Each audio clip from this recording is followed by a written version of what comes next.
issues. It'll be released on November 4th on Apple TV+. 57 degrees, nice and sunny. The humidity 68%. The winds northwest at 15, gusting at times to 20 miles an hour.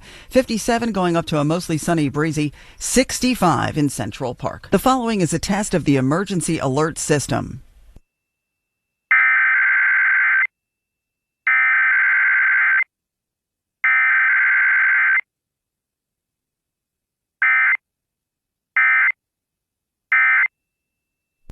.10 Winds is testing its emergency alert system equipment. 1010 Winds serves the 5 boroughs of New York City, and this concludes this test of the emergency alert system.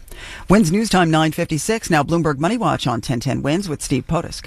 Well, Susan, it appears fans of McDonald's burgers and fries are willing to pay more to get their fix. The fast food giant says despite rising menu prices, its sales still easily